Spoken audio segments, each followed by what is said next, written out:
Hi friends, welcome to Nithilam channel. Nithilam சேனலில் இன்றைக்கி பாயாச recipe பார்க்க போகிறோம். பொதுவாக பருப்பு பாயாசம், சேமியா பாயாசம் இந்த மாதிரி செஞ்சுருப்பீங்க. இந்த வீடியோவில் சவ்வரிசி, கேரட்டு, பால் பாயாசம் எப்படி செய்யணும் தான் பார்க்க போகிறோம். இந்த ரெசிபிக்கு முதல்ல 1/2 கப்பு சவ்வரிசி, மாவு சவ்வரிசி எடுத்திருக்கேன். இதை நல்லா 2 டைம் கழுவிட்டு நல்ல தண்ணி ஊற்றி ஊற வச்சுருங்க. ஒரு அரை மணி நேரம் ஊறட்டும். அடுத்து ஒரு கடாயில் 2 ஸ்பூன் நெய் சேர்த்துக்கிறேன். நெய் நல்லா ஹீட் ஆனதுக்கப்புறம் 3 கேரட்டை துருகிட்டு இது கூட சேர்த்து வதக்கிக்கிறேங்க. இந்த மாதிரி நெய்யில் வதக்கும்போது பச்சை வாசனை போய் நல்லா டேஸ்ட்டாக இருக்கும்.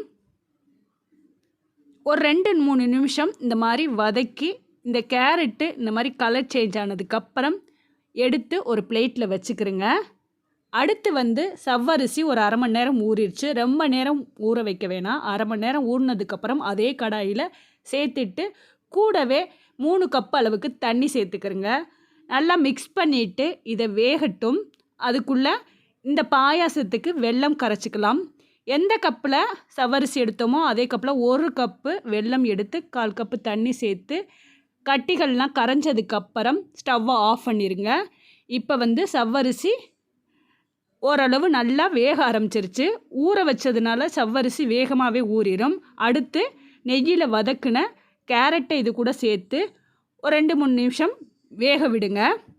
இந்த மாதிரி நல்லா 2யும் வெந்ததுக்கப்புறம் இது கூட வெல்லம் சேர்த்துக்கலாம். பாலிலையும் சவ்வரிசியை வேக வைக்கலாம். ஒரு சில டைமில் அந்த வெல்லம் சேர்க்கும்போது திரிஞ்சிடும். அதனால் இந்த மாதிரி மெத்தடில் செஞ்சோம்னா ஈஸியாக இருக்கும். சவ்வரிசியும் கேரட்டும் நல்லா வெந்ததுக்கப்புறம் வெள்ளை தண்ணியை சேர்த்துக்கிறேங்க. சவ்வரிசி வெந்துட்டாவே நல்லா கண்ணாடி பதம் மாதிரியாக இருக்கும். அப்போல்லாம் வெந்துருச்சுன்னு அர்த்தம். இந்த மாதிரி வெந்ததுக்கப்புறம் இது கூட 1/2 ஸ்பூன் ஏலக்காய் பவுட்ரு இல்லைன்னா சுக்கு பவுட்ரு இருந்தால் கூட சேர்த்துக்கலாம். சேர்த்துட்டு ஸ்டவ்வை ஆஃப் பண்ணிவிட்டு பாயாசம் ஓரளவு மீடியமாக ஹீட்டாக இருக்கும்போது நல்லா காய்ச்சி மிதமான சூட்டில் இருக்க பாலை இந்த பாயாசத்தோட சேர்த்து மிக்ஸ் பண்ணிக்கிறேங்க. இந்த மாதிரி சேர்க்கும்போது தான் இந்த மாதிரி சேர்த்தோம்னா தெரியாமல் இருக்கும். வேணும்னா ஒயிட் சுகர் சேர்த்துக்கலாம். அடுத்து இந்த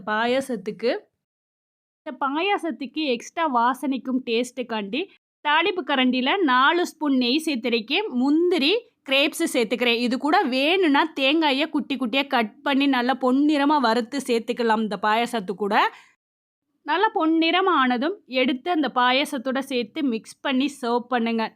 க்ரீமியான டேஸ்டான சவ்வரிசி கேரட் பாயாசம் ரெடி ஆயிடுச்சு. சூப்பராக இருந்தது.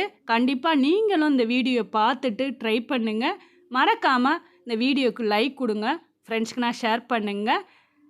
ட்ரை பண்ணிவிட்டு உங்களுக்கு எப்படி வந்ததுன்னு மறக்காமல் நித்திலம் சேனலுக்கு கமெண்ட் பண்ணுங்கள். நித்திலம் சேனலுக்கு தொடர்ந்து சப்போர்ட் பண்ணுங்கள். சப்ஸ்கிரைப் பண்ணாதவங்களாக இருந்தால் சப்ஸ்கிரைப் பண்ணிக்கிறங்க.